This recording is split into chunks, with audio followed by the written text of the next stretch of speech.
Today, we're diving into one of the most important skills for any passive investor, vetting operators. The operator can make or break a deal, and knowing how to evaluate their abilities, their experience, and communication is key to your success.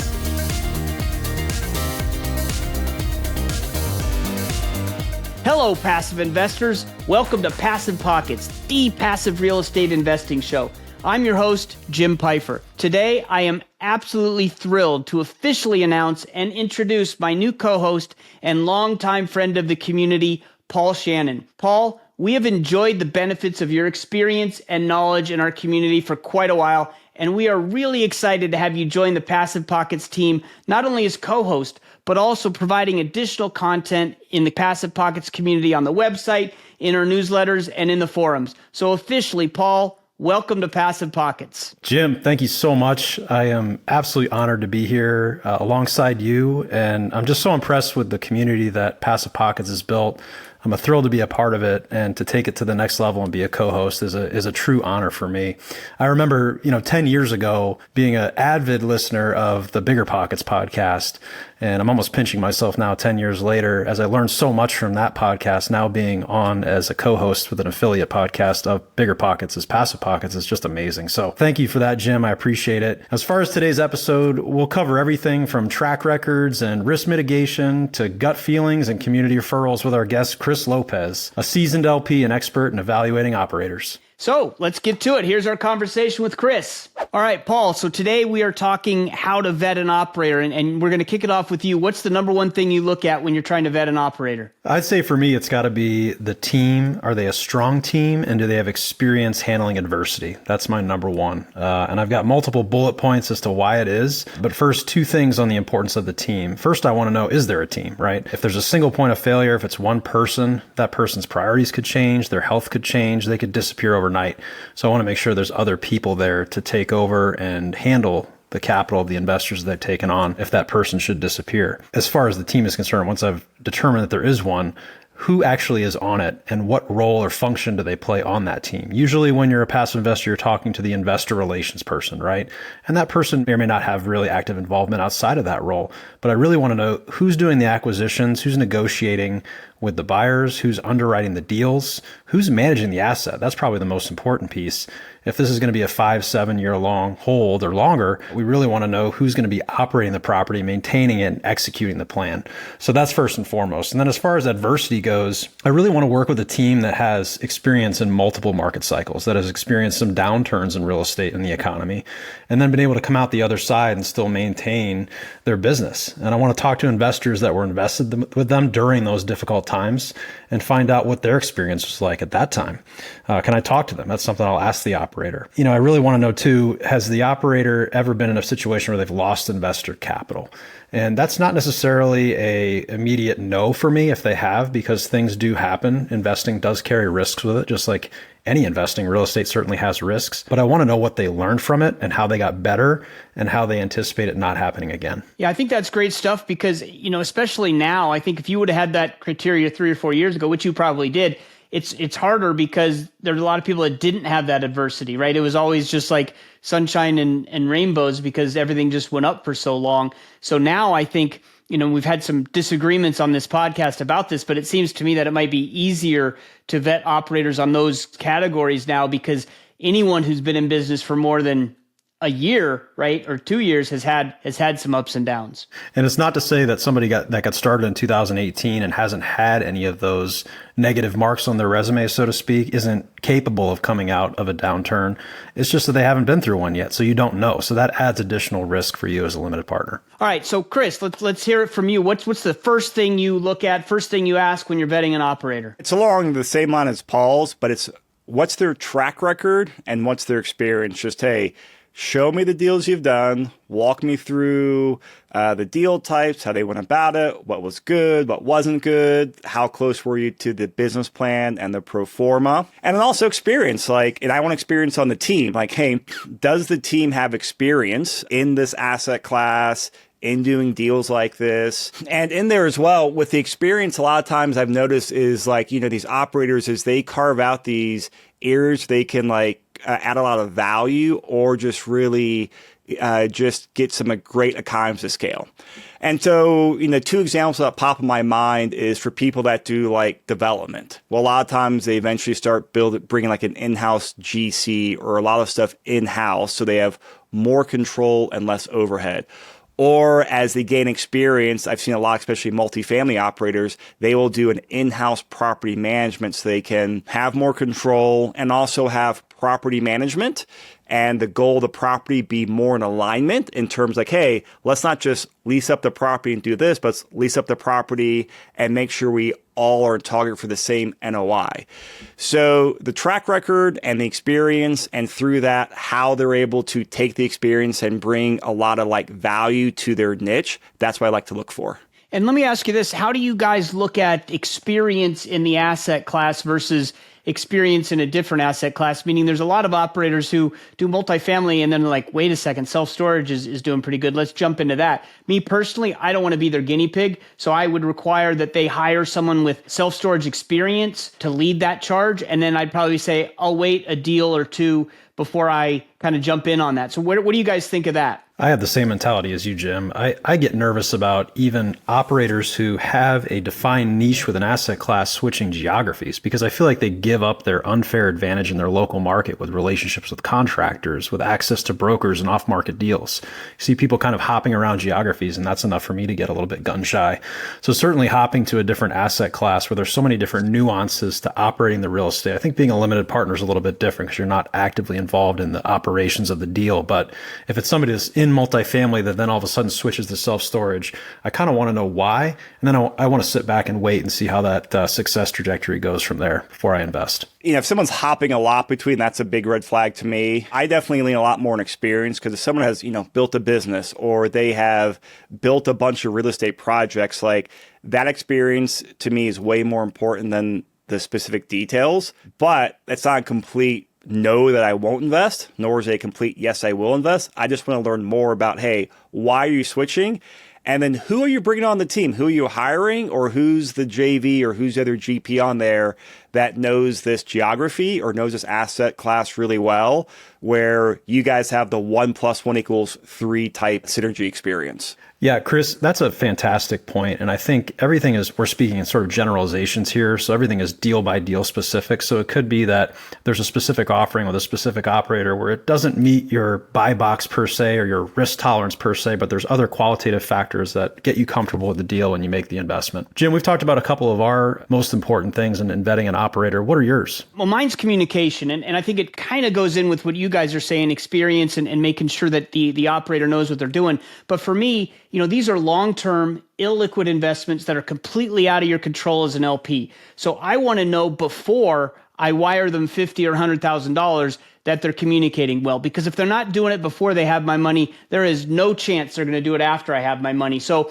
what I like to do is I'll, have a conversation with them, talk about the deal, and then we'll hang up the call, and then I'll send them an email with additional questions. And this is really a test. I want to see, are you going to respond to me in a satisfactory amount of time, within 24 hours or something like that? And then are the responses going to be quality responses? Because I don't want you to tell me, hey, watch the webinar, I answered all the questions there, because I promise you I've already watched the webinar. Now I'm testing you to make sure you know your deal. So I'm going to come up with some questions, even if I don't have any, and then I'm going to look at the response, and then I'm going to reply again and ask more questions. Again, even if they've answered everything, I'm going to ask something, because I want them to know that I'm a little bit of a pain in the butt. And is that okay? Do you still want me as an investor, right? I want to test all this before they have my money. So communication is really important to me. And the deals that I'm, not satisfied with are the ones that I don't know what's going on, whether it's going good or bad. If I don't know what's going on, I don't like it, right?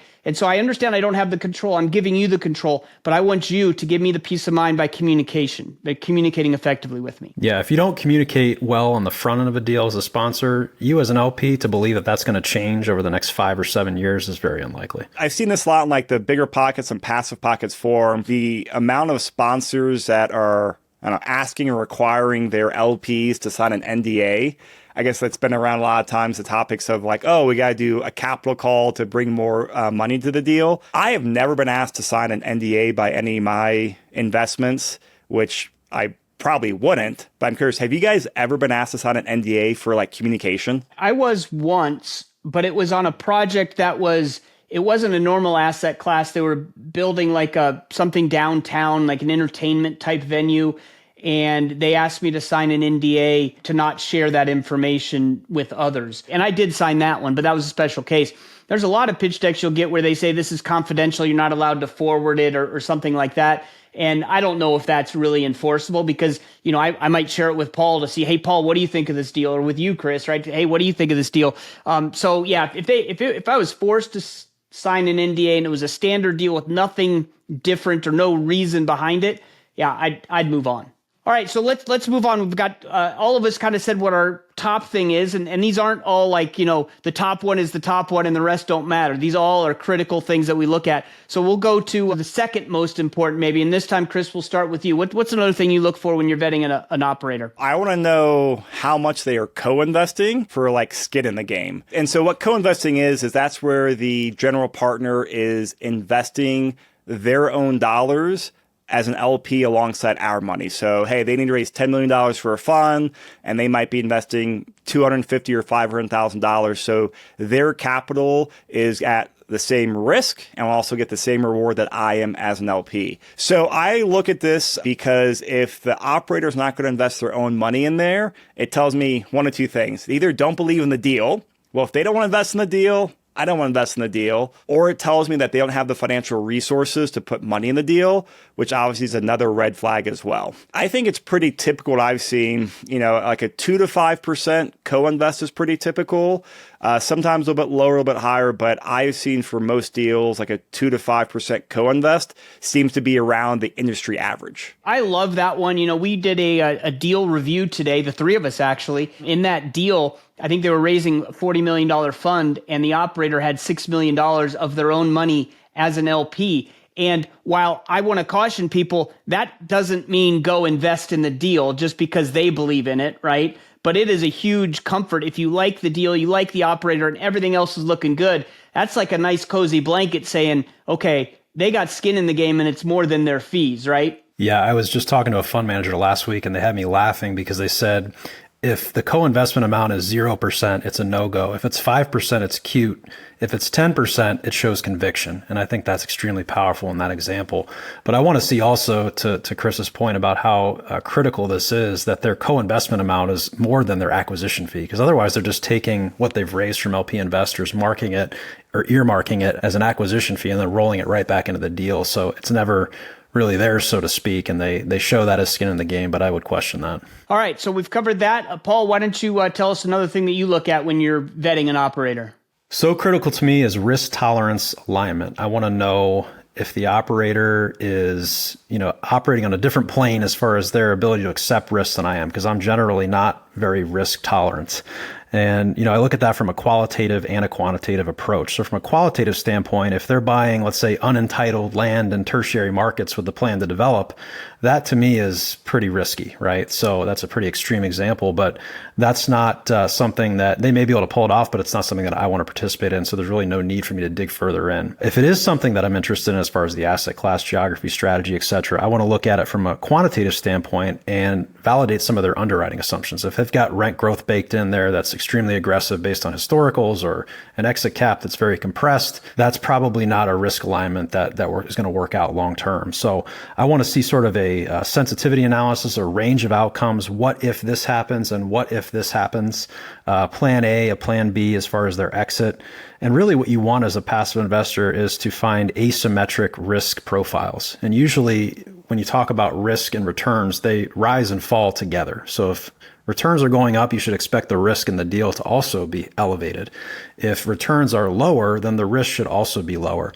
And today, if you can get 4% or 5% basically risk-free from the United States government, we could argue the solvency of the government is at stake. But historically, the United States government has always paid its obligations to its debtors. You need to be compensated for your risk that you take above that. So everything should sort of be measured qualitatively and quantitatively against that benchmark. And when I'm evaluating opportunities, I want to see an asymmetric risk profile. And what that means is that maybe returns go up, but risk stays the same, relatively speaking. Or maybe the risk falls, but the return returns are still elevated. So in that case, you've identified a unique opportunity and one that's probably worth looking further into. I totally agree with what you're saying there, Paul. And, to peel back that onion some more is just, do they have realistic underwriting? I think we can all go back a couple of years ago at deals where, hey, multifamily deals. Oh, hey, rent growth 8%, right? Just all these very optimistic scenarios. And hey, we don't have straight line 8% rent growth. So is it realistic? And then secondly, trust but verify, especially if it's an out of state deal that you're not familiar with, it's easy to hop on Google or ask someone to pull a CoStar report for you or make a few phone calls to local property managers or brokers and get some, data on the ground. I know cap rates in Denver. I don't know exit cap rates in Columbus where Jim is at. So I would have to call Jim or, hop on Google and use some tools to go out there and see, hey, are these assumptions of exit cap rates, are they realistic with the market out there? You mentioned CoStar reports. Can you tell us what those are and what kind of information you could get out of those? Because we haven't talked about that much on the podcast. It's for commercial brokers and commercial investors out there. And as far as I know, I think they're probably the biggest player in data. And every broker I know, every commercial broker knows has a subscription to it. And, they are not cheap subscriptions. I think they're, from $1,000 to a couple $1,000s a year. But they do all of their own, market data research. They take comps and sales data from transactions they see on their platform. They go out there and do, rent surveys with people they know. And so they pull a lot of data, everything from supply and demand and construction, vacancy. And so a lot of times they can give amazing data for MSAs. Okay, so that's probably a lot of what we see in the pitch decks then comes from these reports. A lot of times they are, and I always, like to go out there and try to at least pull my own data from somewhere as well, and at least get another data doing it. And I have a lot of access to CoStar reports here in Colorado, for example. So I live in Colorado. I know a ton of commercial brokers. Every time I look at a deal or market, I say, hey, buddy, pull me a CoStar report for here, and they'll send me a copy of it. But when I can't, I'll call a broker or, Google or other tools out there have a lot of great analytics as well. I want to go back to something you said, Paul, because you were talking about, risk and returns. And this is a little bit of a tangent, but, you mentioned the risk-free rate at 4%, where, a few years ago it was 0 or 1%. So it was a lot lower. And if you look at a lot of these debt funds that are really popular now, the returns haven't increased, or the projected returns, the pro forma returns have not increased since interest rates went from 0 to 4 or whatever numbers those are. And if you look at multifamily or any of these other asset classes, just regular syndications, the projected returns on those have actually probably come down compared to what they were then. So how does that, it doesn't match up, right? Interest rates went up, but our returns are either the same or lower. So with all of this, the risk adjusted return is much higher now than it was before, I think. So can you speak to that? And Chris, you can jump in too if you have comments. Yeah, I think what you're getting at, Jim, is reference to the risk premium. And there's kind of been a squeeze on that over the last few years where returns are coming down, cap rates are compressing, and then the risk-free rate began to rise, and there was less of a gap between those two, and that's the risk premium. So the question arises as to whether or not you're being compensated adequately for the risk you're taking for the deal that you're maybe making 8% on now that the risk-free rate was 5, right? The spread is about 300 basis points in that example, where if interest rates were at 2% or 3%, your risk premium is much higher. So maybe you are being compensated by taking the additional risk it takes to get that 8%. So I just think that's a difficult conversation to make quantitative over a conversation like this. But I think that that's what investors need to be thinking about is what can I be compensated basically at a risk-free rate of return? And then to get, let's say 15 or 17%, how much more risk am I actually taking?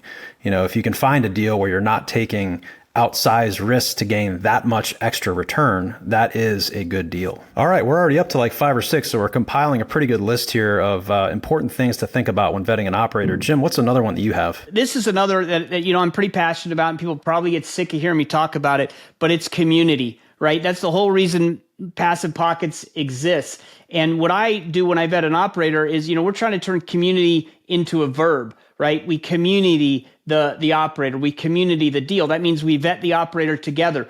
We analyze the deal together. When I first started, the way I looked for new operators is I went to a conference and I thought, well, if an operator's at a conference, they must have been vetted. They must be awesome. So I went there and I had a pocket full of money from an old 401k rollover. And I just started meeting operators and I said, here's some money, here's some money, here's some money. If you're at a conference, you must be awesome. And I got some okay deals. I got some really bad deals. And I think I got one good deal out of that. So then I went to stage 2, where I went to what we call podcast university. And I just started listening to podcasters. And when they were interviewed, I'm like, okay, that's great. I'll call them up. I'll talk to them, have 30 minutes on the phone with them. And then I have to decide, is that enough? Am I ready to wire them money? Right. And at that point, I don't know if they're just a really good marketer or really good podcaster, or are they a really good operator? Now, I had better results that way because, you're listening to them talk, you're actually doing some due diligence, but it still wasn't, where it needed to be. And so now I don't invest with a new operator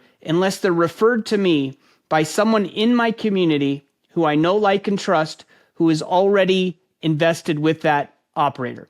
And I try to invoke the Shirky rule, which is named after Dave Shirky, who's a member of Passive Pockets, but he doesn't recommend or reinvest with an operator until he's been with them for at least a year. And what that does, it allows you to see, okay, what kind of reports are you sending? Is it going to pro forma? And if not, why? But the key here is, I still do all of my normal due diligence. I still call the operator and talk to him. I still dig in and do some background checks and do all the other stuff that we're talking about. But getting a referral from someone in my community who I know, like, and trust, it just basically puts me 100 steps ahead because, I know that if I send the wire, it's going to get there, right? I know that this is a legit operator. I don't know if they're the best ever or not, but at least I have some confidence, right? And that's what this is about.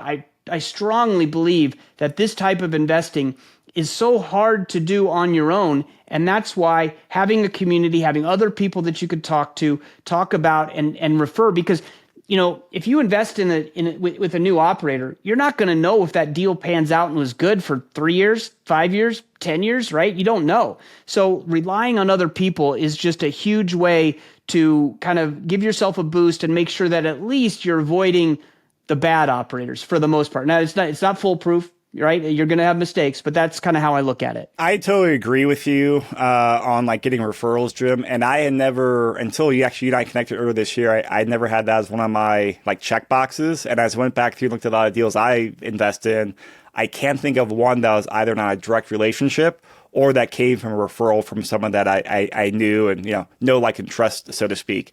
And actually one of the things I've really enjoyed about doing due diligence that way, and one of my kind of favorite things on the Passive Pockets forum is I love just going in there and reading what other people are commenting or how they're evaluating a deal. Like when you guys have the deal room in there, I actually love reading how people, oh, I love this deal because of this, or I'm out because of this. And I've seen a couple where they're like, oh, I'm out of the deal because of this. I was like, oh, I never considered that point before, and that's never been a deal killer for me.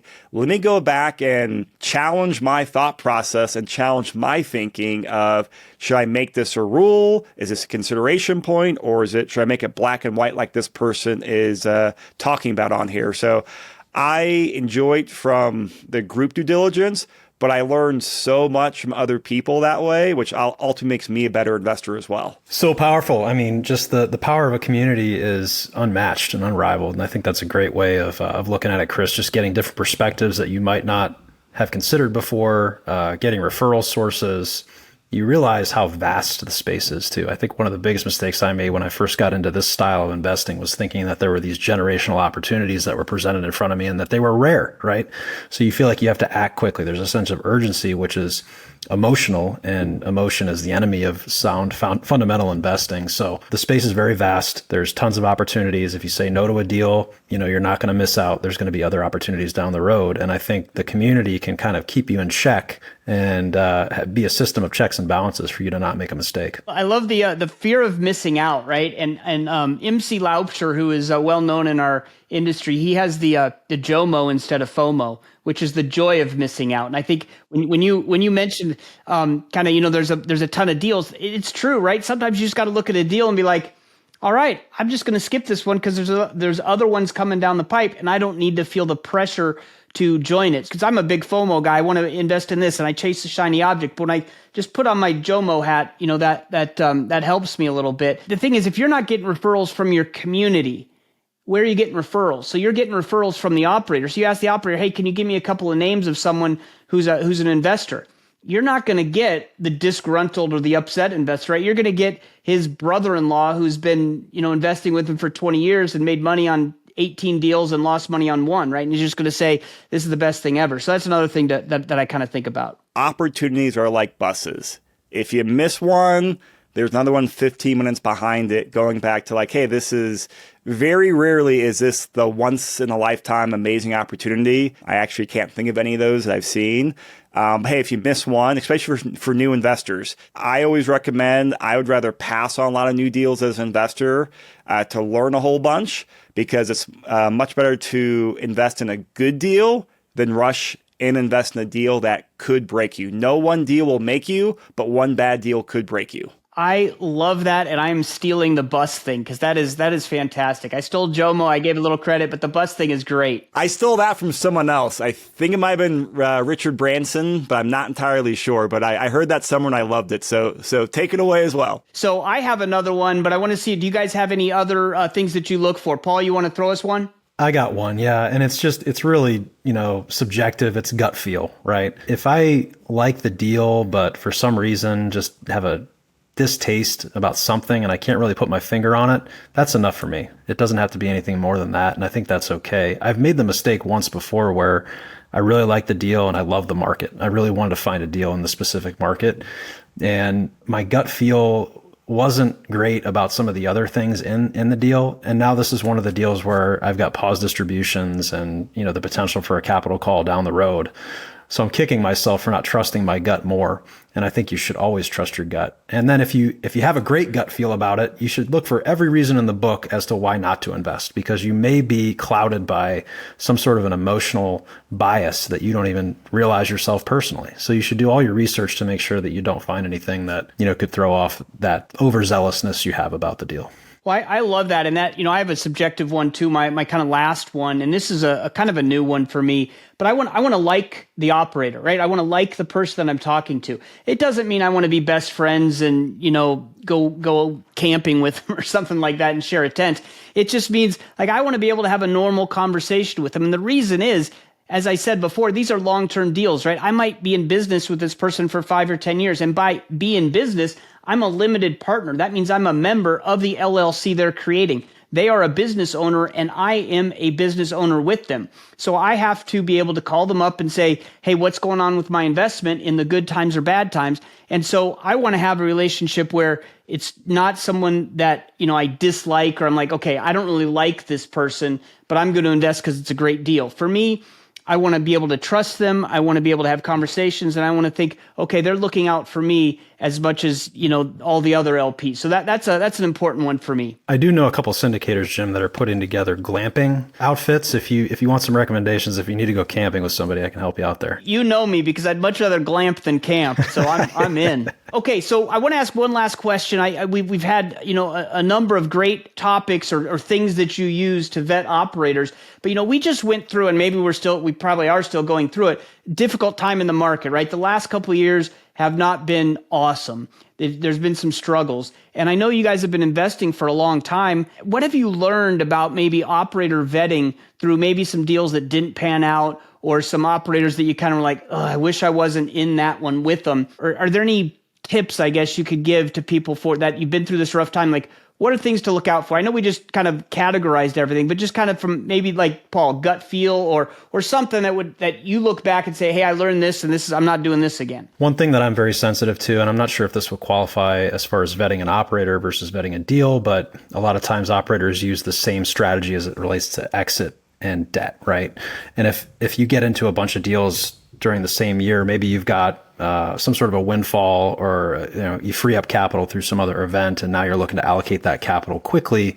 You want to make sure that you're diversifying the maturity or the debt maturity of each deal you're getting into. Because if you've got your debt maturing all at the same time, you don't know what's going to be going on in the market in 2030.